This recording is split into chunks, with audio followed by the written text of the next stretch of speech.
საერთაშორისო გამჭვირვალობა აქვეყნებს სიას, სადაც მათი განმარტებით პოლიტიკური პატიმრების ჩამონათვალია. ორგანიზაციის წარმომადგენლები აცხადებენ, რომ 90 დაკავებული პირის თითოეული სისხლის სამართლის საქმე ინდივიდუალურად შეისწავლის და შეაფასეს არა პოლიტიკური პოზიციების, არამედ საერთაშორისო სამართლებრივი სტანდარტების მიხედვით. ანგარიშის ავტორები აცხადებენ, რომ სწორედ ევროპის საბჭოს საპარლამენტო ასამბლეის რეზოლუცია განსაზღვრავს პოლიტპატიმრების არსებობას და ასახელებენ იმ 5 კრიტერიუმს, რომელთაგან მათივე თქმით, ერთის არსებობაც კი საკმარისია იმისთვის, რომ კონკრეტული პირი პოლიტიკურ პატიმრად შეფასდეს.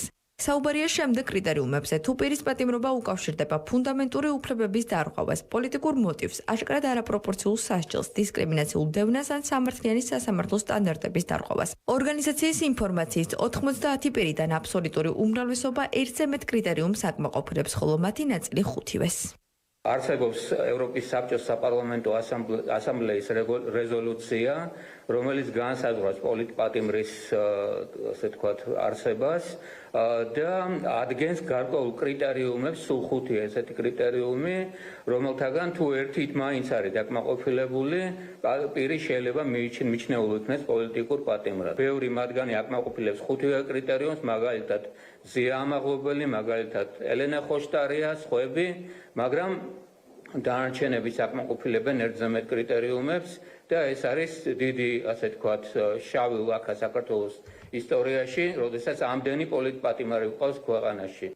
ოპოზიციის შეფასებით ანგარიში ასახული მონაცემები კიდევ ერთხელ ადასტურებს, რომ საქართველოში მართლმსაჯულება პოლიტიკური გავლენებისგან დამოუკიდებელი არ არის. ხელისუფლების ოპონენტები აღნიშნავენ, რომ პოლიტიკური ნიშნით დევნა არა მხოლოდ ქვეყნის შიგნით ამძიმებს დემოკრატიულ გარემოს, არამედ პირდაპირ აისახება საქართველოს საერთაშორისო რეპუტაციასა და დასავლელ პარტნიორებთან ურთიერთობებზეც.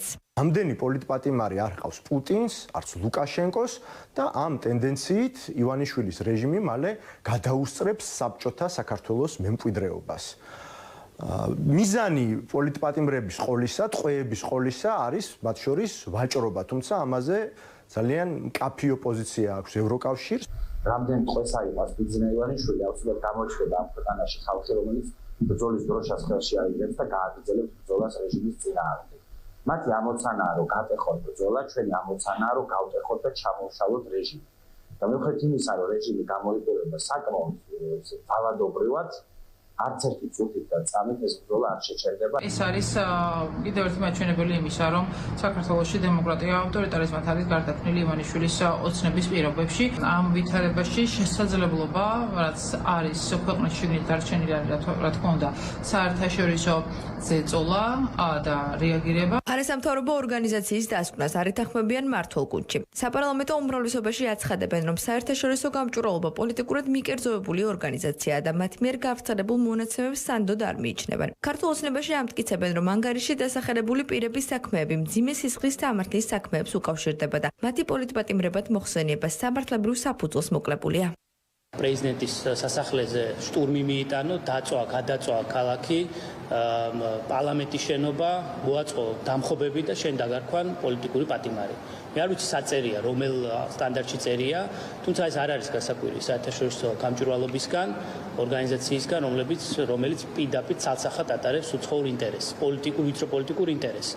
და ნაცვლად ამ რაღაც მორალის კითხვისგან და ვითომ სტანდარტების დანერგვისგან, მათ ურჩევდი, რომ ესტონეთიდან გადმოვიდნენ ისევ საქართველოში, დარეგისტრირდნენ საქართველოში, გაასაჯარონ ინფორმაცია მათ დაფინანსების შესახებ, რათა საზოგადოებამ იცოდეს, მათ უკან ვისი ფინანსური ინტერესი დგას. საერთაშორისო გამჭვირვალობა საქართველოს ადამიანის უფლებათა და მართლმსაჯულების პროგრამის მენეჯერი სანდრო ბარამიძის შეფასებით საქართველოს ისტორიაში ეს არის დიდი შავი ლაქა, როდესაც ქვეყანაში მრავალი პოლიტპატიმარია.